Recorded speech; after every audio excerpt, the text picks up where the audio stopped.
Sa mga nakalipas na araw, hinagupit ng Super Typhoon Karina at ng habagat ang Metro Manila at mga karatig na probinsya. Biglaan!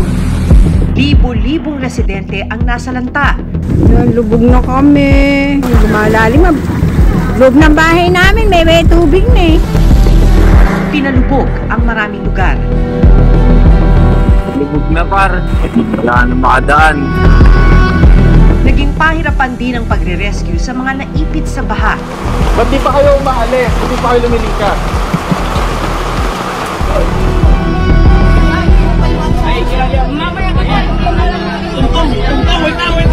Gaya na lang ng isang pampasaherong bus na ito na lumubog sa baha sa Quezon City. Malalim, nilusong mo eh. Hanggang tuluyang pinasok na ng baha ang loob ng bus na may lamang mahigit 50 pasahero. Puno pa ng pasahero. May bata kayo doon. Ay, pa-share po ng light natin para makita ng barangay ma-rescue yung mga pasahero. Isa-isang umakyat sa bubungan ng bus sa mga pasahero habang naghihintay ng rescue. Ayun na, may rescue kaso ang daming sakay. Sa Doña Imelda, Quezon City, isang 5 buwang gulang naman na sanggol ang iniaabot ng kanyang ina sa isang residente para mailikas. Sobrang takot po talaga. Pero hindi naman po pwede mag-panic. Siyempre, yung baby po namin. Tiwala po kami, ma'am. Tiwalang-tiwala kami na matibay yung pagkakagawa niya. Hindi nga po namin nakalain na ganito yung mangyayari. Tulong! At sa Marikina City, ilang rescuers naman ang nagsisigawan sa gitna ng maladagat ng baha. Rescue! Rescue! Tulong! Tinangay sila ng malakas na agos ng tubig. Hindi ko na mamatay. At tangi sa mga puno at poste na lang nakakapit kasamang ilang mga nirescue nilang residente. Makatali ako rito. Paano sila makaliligtas sa trahedyang ito? Nangyari ang malawakang pagbahang ito 2 araw lang ang nakalilipas matapos ang ikatlong State of the Nation address ng Pangulong Ferdinand Bongbong Marcos Jr., kung saan ibinida niya ang flood control project sa bansa. Mahigit 5,500 flood control project ang natapos na at marami pang iba ang kasalukuyang ginagawa sa buong bansa. Rescue! Rescue! Tulong! Pakisabi sa nagre-rescue na dito dumaan sa may gilid ng rail. Ano ang dahilan ng paglubog sa Kamaynilaan at mga kalapit probinsya? Naging epektibo ba ang mga sinasabing flood control project?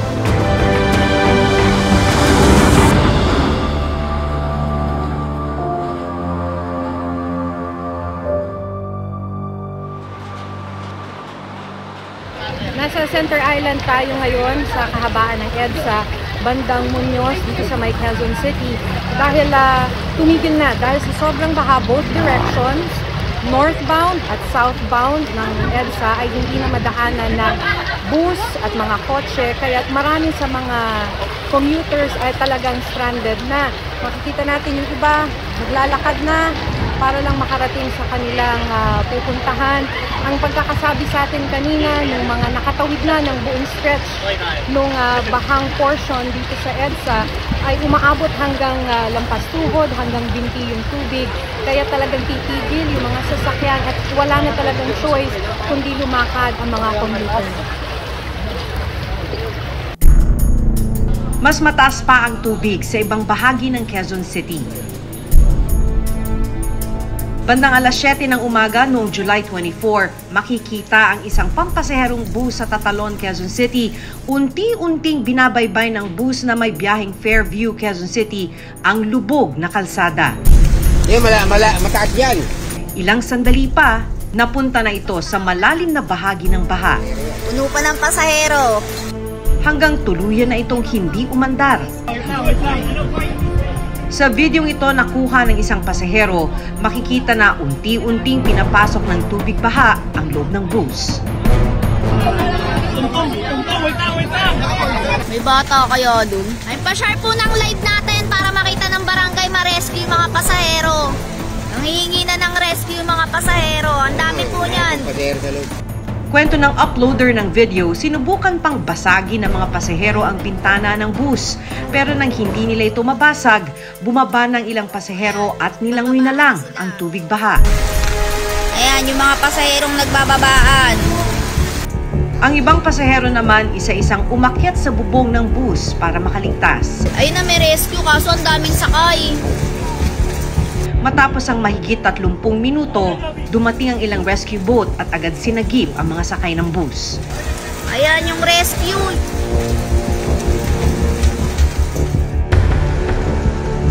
Tanghali pa lang lampas tao na ang baha sa barangay Doña Imelda, Quezon City. Hindi man lang nagbabawas, lalong tumataas. Ang mga residente lumalangoy na palabas ng eskinita. Habang ang iba umaakyat sa mas mataas na palapag ng kanilang mga bahay.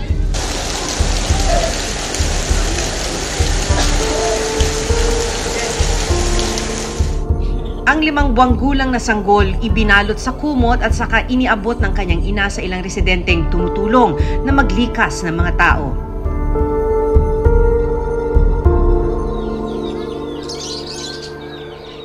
Kinabukasan, napag-alaman ng reporter's notebook na ligtas at kapiling na ng bata na si Aviana ang kanyang mga magulang na sina Princess at Angelo. Kahit na may mga sugat, hindi raw nag-alinlangan si Angelo na lumusong sa baha para sundan ng anak habang inililikas. Nakapasok sa may cooler sa loob, tapos may na payong. Choice na ako, tumalo na talaga ako at may sugat ako dito kasi walang mag-aalalay sa kanya. Kulang. Sinundan ko agad siya kasi hindi ko alam kung saan dadalhin. Laking pasalamat ni Princess sa mga tao na nagdala sa kanyang anak sa mas ligtas na lugar. Yung tubig po kasi parang umabot na dyan sa may kahoy and yung lalaki po na nagligtas talaga sa anak ko, kumuha sa kanya, nandyan na po sa taas. Habang kami nandun po sa bintana, inaalalayan po yung bata. Dito po nakatayo yung tropa po ng kapatid ko na kumuha sa anak namin. Tapos kapit-kapit na lang po sa lubid habang sinasakay siya sa cooler. Tapos konti-konti na po silang pumunta pa gano'n. Sa tuwing malakas ang ulan, pangkaraniwan na raw ang pagtaas ng tubig sa lugar ni na Princess. Pero sa pagkakataong ito, mas mabilis daw lumubog ang mga bahay. Nung time na po yun, syempre, pigil luha. Kasi masakit tignan yung anak namin. Sobrang takot po talaga. Pero hindi naman po pwede mag-panic, syempre, yung baby po namin. Buti na lang po, nailigtas na kami sa pinakamataas. First time ko pong ganito, kataas. Pero noon pa man po, ganito na po talaga yung baha dito. Naglagay po sila ng riprap dyan. Tumatagal naman po bago pumasok yung tubig. Yun nga lang po, kapag huhupa na matagal. Nang puntahan namin ang sinasabing riprap, tumagilid na ito at napuno na ng basura ang paligid ng mga bahay. Ayon kay Rubilin na sa gilid ng riprap nakatira, lumikas na sila nang makitang bumibigay na ang pundasyon nito. Stick pile po yan, yung nakaharang po sa tabing ilog kasi para hindi nga daw po gaanong mabaha. Naririnig na po namin tumutunog siya kaya agarang nakalikas po kami, dumaan po kami sa bubong kasama ng mga bata. Tiwala po kami, ma'am. Tiwalang-tiwala kami na matibay yung pagkakagawa niya. Hindi nga po namin nakalain na ganito yung mangyayari. Maging ang bahay na inuupahan ni Rubilin, ilang kahoy na lang ang kinakapitan. Ito na lang po, yung haligi na lang. Pag natanggal po yan, ma'am, tutumba na po yan. Kasi po nakahang na lang po siya eh. Takot na takot, ma'am. Hindi mo mawari kung anong nararamdaman mo eh. Dahil sa nangyari. Ngayon lang po kami naka-experience ng ganito. Habang nasa lugar ang aming team, inabisuhan na kami ng mga residente na umatras dahil nagsisimula ng magtipak-tipak ang natitirang semento. Yung bumitaw na kaya baka magkamali ng apak. Sige, so, hindi na kami pwedeng mag-shoot dito, no? Oo, kasi nahihirapan tayo dito. Ako po kasi chinek ko lang yung ko kasi. Mamaya, hindi na makakadal dito. Hindi naman na pala safe. Bumitak na. Mag-antay na lang talaga. Sige, tatay, ingat kayo ah. Sige po, maraming salamat. Salamat.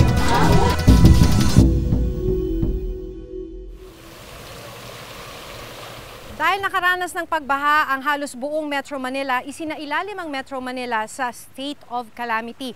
Isa itong Marikina sa pinakaapektado ng pagbaha nang umabot ng higit 20 meters ang Marikina River.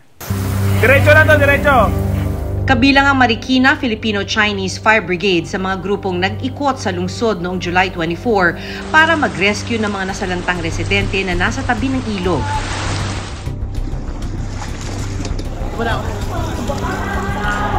Tulong! Pero pagpatak ng alas 8 ng gabi, hindi nila inaasahan ang mangyayari. Tulong! Dahil sa ragasan ng tubig baha, tumaob ang sinasakyan nilang rubber boat.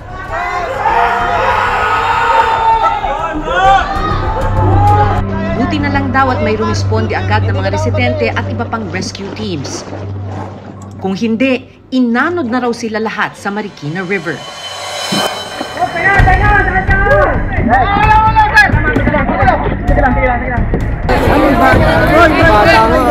Ilan taon? Ayun o. Bata nun.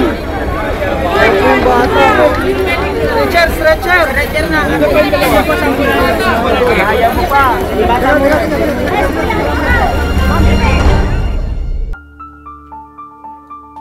Isang araw matapos ang pananalasa ng Bagyong Karina, natunto ng Reporter's Notebook ang mga volunteer rescuers sa kanilang istasyon. May mga galos at pasapa sila. Kwento ng grupo, sakay na nila ang 5 residente na kanilang ni-rescue papunta sana sa evacuation center. Rescue! Pero nang humampas ang malakas na alon ng baha at bumangga sila sa isang poste, dito na raw tumaob ang kanilang rubber boat. Tulong! Biglang lumakas, sobra yung current ng tubig. Bumangga kami doon sa poste, sa corner ng Kabayani Road. Sabsay din tubig, doon sa bangka din tumaob. Rescue! Rescue! Kahiwalay-hiwalay po kami. Habang lumalakas po yung current, pag hindi kaya nung isa, nag-aalalayan po kami. Tulong! Hinawakan ko na yung bata. Hindi, nahan kami sa puno. Doon kami nagkahiwalay sa puno eh. Kasi bumigay yung puno, hinawakan na yun.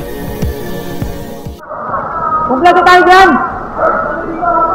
Kompleto ka dyan! Bababa na! Isang araw matapos ang buwis-buhay na pagsagip ng volunteer rescuers sa isang pamilya sa Marikina. Didalikan nila ang lugar kung saan sila muntik ng anuri ng ilog. Pakay nila, kumustahin ang mag-iina na kanilang ni-rescue.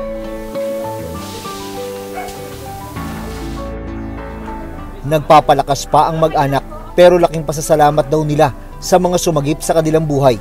Kamusta ko kayo na Mabuti na lang din sila, hindi kami pinabayaan. Pinabigyan pa kami ng lakas ng loob para lumaban. Ang 5 taong gulang na si Miguel na kinailangang kumapit sa poste habang nasa gitna ng rumaragas ang baha, nasa maayos na rin na kalagayan. Yan, thank you mga sir, kuya. Salamat, maraming salamat. Malaking tulong din yan sa pag-build up sa amin para lumakas ang loob.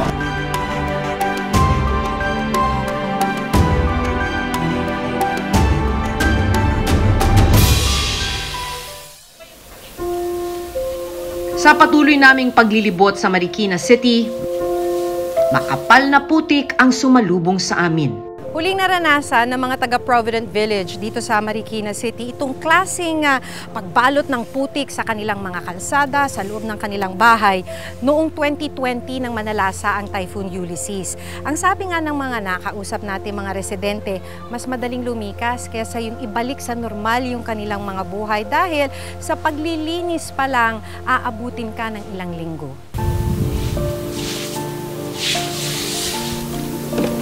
Ilang linggo to? Tagal po ito. Tagal. Ha? Tagal po. Nasanay na rin po. Di kailangan po uling magpundar ng ibang mga gamit, yung appliances. Appliances po, sigurado. Short na yan. Siguro baka umandar pa po pag nalinisan. Nasundan din ng aming team kung paano pinalubog ng baha ang maraming lugar sa Kamanava area na itinuturing na catch basin ng baha.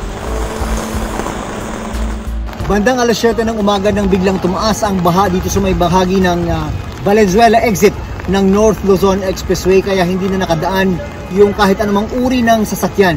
Kaya sa mga sandaling ito mula pa kaninang umaga ay napakahaba na ng pila ng mga sasakyan dito sa northbound direction maging sa southbound direction nitong North Luzon Expressway. Southbound direction ang index itong aming nilalakaran sa mga sandaling ito. Wala siyang mga sasakyan nakakadaan dahil yung mga sasakyan nandun na iibit kung saan mataas ang baha, hindi kayang dumaan, mapakotse man yan, umapatrak.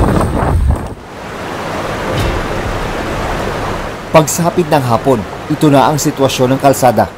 Nagbistulang dagat na ang expressway. Naglanguyan na rin. Ang ilang commuter, wala nang nagawa, kundi suungin ang hanggang dibdib na tubig.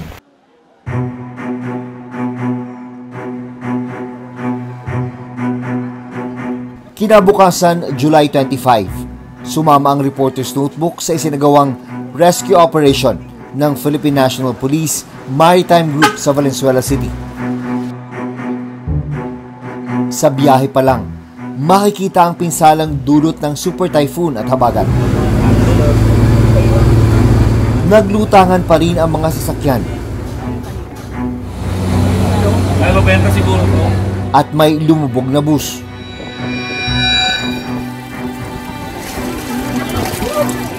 Pagdating sa area, abot bewang pa rin ang taas ng tubig. Isa sa mga humihingi ng tulong ang pamilya ni M. Lugto na may 6 na buwang gulang na sanggol. Sa labas ng bahay namin, mga hanggang dito. Tapos sa loob ng bahay namin, mga hanggang Thai Park kita. So, medyo tapos may bata, walang kuryente. 12:20 nag-confirm sa to go sa place namin. Tapos siguro around 3:20 na kami nakasakay na. Ang ilang residente naman, kanya-kanyang diskarte para makalikas dala ang kanilang mga naisalbang gamit. Habang nag-iikot ang rescue team ng PNP Maritime Group, biglang tumirik ang truck dahil sa taas ng tubig baha. Pero pinagpatuloy pa rin ang pagpapasakay ng mga residenteng gustong makalikas. Ramdam din ang hagupit ng super typhoon at habagat sa labas ng Metro Manila. Sa videong ito nakuha ng isang residente, makikita ang malakas na pagragasa ng tubig sa Wawa Dam sa Rizal.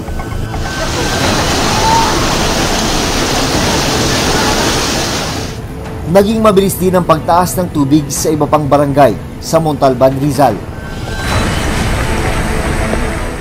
Sa isa pang videong ito, makikita na lagpas tao na ang tubig baha. Kaya ang ilang residente natrap sa loob ng kanilang bahay. At ang iba naman, umakyat na sa bubong habang naghihintay ng rescue. Dahil sa patuloy na pagragasa at pagtaas ng tubig, nagsagawa ng rescue operations ang lokal na pamahalaan ng Montalban, Rizal at ang iba pang residente.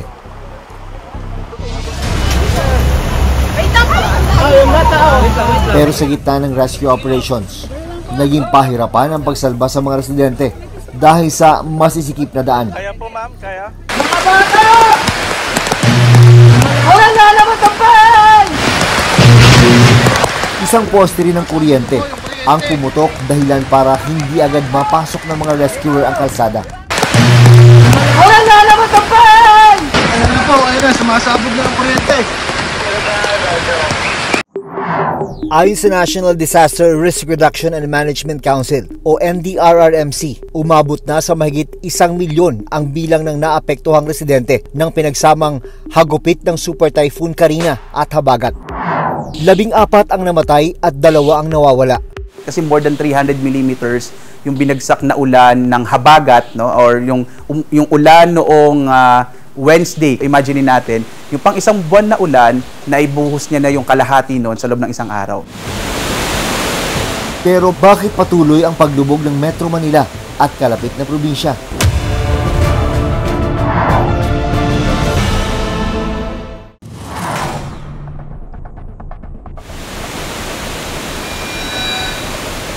Bakit nga patuloy ang paglubog ng Metro Manila at kalapit na probinsya? Ang isang dahilan, ang ibang waterways at drainage system sa Metro Manila outdated na. Katunayan, panahon pa ng Kastila nang itayo ang ilang waterways sa National Capital Region o NCR. Ang ilang waterways hindi na makita at tinayuan na ng kalsada, bahay o gusali. Pinalala pa ang problema ng mga clogged o baradong waterways. Katunayan, matapos ang baha, tuneto-niladang basura ang naipon. Para matulungang dumaloy ang tubig baha, may 72 pumping stations sa Metro Manila. Mahalaga ang papel ng mga ito para sa flood control. Pero may mga pagkakataong sa halip na tubig, basura ang napupunta sa pumping station. Dagdag pa sa dahilan ng pagbaha, ang tinatawag na land subsidence, isang natural phenomenon kung saan unti-unting bumababa ang lupa. Sa ibang lugar, nasa 1 to 2 centimeters lang ang land subsidence kada taon. Pero sa Metro Manila, umabot ito ng 2 to 4 centimeters per year. Isa sa mga itinuturong dahilan nito ang labis na groundwater extraction. Pag humugot ka ng tubig sa ilalim, nagkakaroon ng espasyo doon sa ilalim, tapos lulubog yung lupa. Kapag ito ay lumubog, dahil tabi siya ng dagat, pag lumubog ito, papasok yung tubig dagat at magkakaroon ng baha. Sa kanya ikatlong State of the Nation Address o SONA, ipinagmalaki ni Pangulong Bongbong Marcos ang 244 million na halaga ng mga flood control project. Mahigit 5,500 flood control project ang natapos na at marami pang iba ang kasalukuyang ginagawa sa buong bansa. Pero ang tanong ng mga senador, ano ang nangyari sa mga proyektong ito? At bakit lumubog ang malaking bahagi ng Metro Manila? At nang tanungin si Pangulong Marcos tungkol dito, mas marami tayong flood control ngayon kaysa noon. Pero climate change, this is what the effects of climate change are. Nakaproblema lang, sana matuto naman ng tao, huwag na kayong nagtatapon ng basura dahil yung basura yun ang nagbara doon sa mga pump natin. Kaya hindi kasing effective na pwede.